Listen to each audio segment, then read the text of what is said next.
The bell above the door of Pages and Promises jingled violently as Karen stormed in, her face a mask of righteous fury. She clutched a worn paperback, its cover creased and pages dog-eared, and slammed it onto the counter. "I demand a refund," she bellowed, her voice slicing through the quiet bookstore. The owner, Tom, a man whose gentle demeanor had weathered years of customer quirks, looked up from his ledger, his brow furrowing. Beside him, Mia, the young cashier, froze, her hands hovering over a stack of novels. "This book is defective," Karen snapped, jabbing a finger at the paperback. "The pages are falling out, and it's unreadable. I paid full price, and I want my money back now." Tom picked up the book, his fingers tracing the spine. The damage was obvious. Ink smudges, torn pages, and a cover nearly ripped in half. He sighed, sensing trouble. "Ma'am, this looks like it's been heavily used. Our policy only allows returns for items in good condition." Karen's eyes narrowed, her voice rising. "Are you accusing me of lying? I bought this last week, and it was like this when I opened it." Mia, barely 20 and new to the job, stepped forward, her voice trembling but firm. "I remember you, ma'am. You bought it 3 months ago, and it was pristine." The air thickened, the tension palpable. Customers browsing nearby paused, their eyes darting toward the counter. Karen's face flushed crimson. "How dare you? I'm a loyal customer. You're just a kid, what do you know?" She turned to Tom, her tone venomous.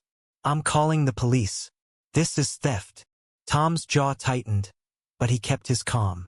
"Ma'am, let's discuss this rationally." But Karen was already dialing, her voice shrill as she spoke to the dispatcher, claiming she'd been robbed by the store. The police arrived within minutes, 2 officers stepping into the now-silent bookstore. Karen launched into her tale, painting herself as the victim of a heartless scam. She conveniently omitted one detail. The book's damage was her doing. She'd spilled coffee on it, let her dog chew the cover, and scribbled notes in the margins, then decided she deserved a refund anyway.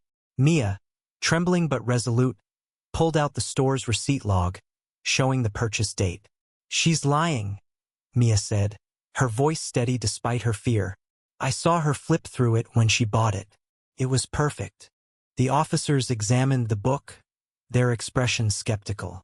Karen's story unraveled as one officer noticed the fresh ink stains and dog hair. "Ma'am, this damage looks intentional," he said. Karen's bravado crumbled, her voice faltering. "Two didn't mean to, but the truth was clear." The officers issued a warning, advising her not to waste their time again.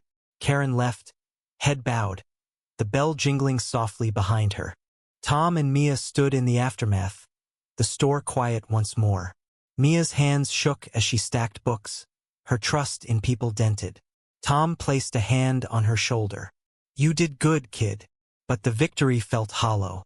Karen's actions had scarred the little haven they'd built, a place meant for stories, not lies. The wooden sign on the counter, with its handwritten note, "Trust is fragile, handle with care," seemed to mock the day's events. What do you think? Where does justice lie in this clash of truth and deception? How do we rebuild trust when selfishness fractures a community?